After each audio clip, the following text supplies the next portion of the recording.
quite a lot in terms of what transpired here at the Union Buildings. Obviously, a very main issue has to do with the issue of the self-determination quest of the people of Western Sahara. That was a main issue where President Ramaphosa once again reaffirmed South Africa's position and going as far as saying that they'll be just galvanizing the international community to deal with this issue. But of course, bringing into this conversation is our very own international editor, Sophie Mugwana. So Sophie, we spoke about this silence, and of course, President Ramaphosa speaking about South Africa being that strong voice, calling for more people to condemn what's happening in Western Sahara. Yes, indeed. Even the head of state of Western Sahara talking about the role of multinational organizations, including the United Nations and also the AU, to continue to push for that referendum, which is an outstanding issue, and pointing out that the war has escalated and therefore not only Western Sahara is experiencing this instability, but neighboring countries as well, such as Mauritania and Algeria, and therefore you really have to attend to this matter. And obviously, domestically, the president is facing a number of challenges. The issue of energy crisis, it is a global issue, but South Africa's circumstances are fairly unique. Yes, indeed. You talk about what's happening in Europe right now, where they've issued warnings, countries such as Germany, to its citizens and the United Kingdom, that this is going to be a cold winter unless something is done dramatically to ensure that there's power and gas. But in South Africa, the issue is completely different. This is a protracted problem that was supposed to be addressed long ago.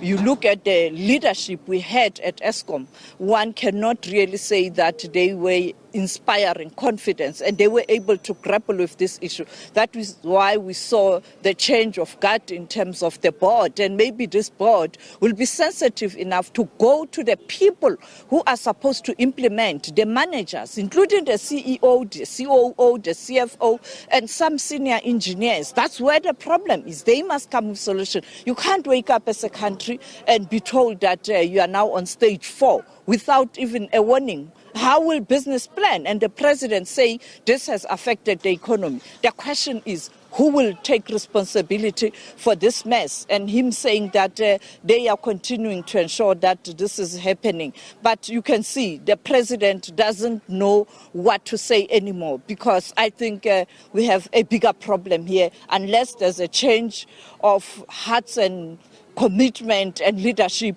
we are going nowhere. And just before I let you go, Sophie, G20 is coming up in Indonesia. Lot of issues, cost of living crisis, among other things. So quite a jam-packed program for the president.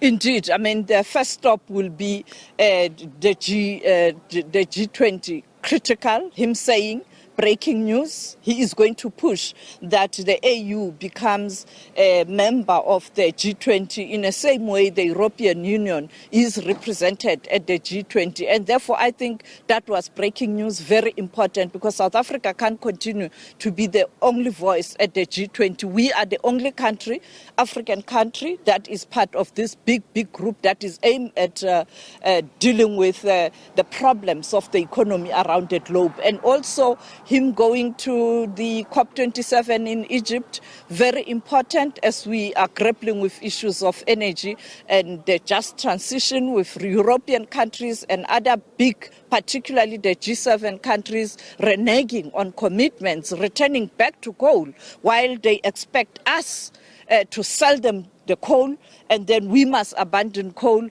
at a time where we have a challenge of electricity. Therefore, quite important one. And finally, on Lesotho, a happy man.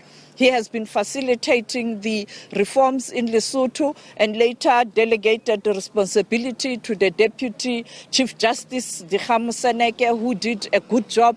And now the inauguration next week, and him saying that he is going to speak to the incoming Prime Minister, because the incoming Prime Minister wants to speak to South Africa.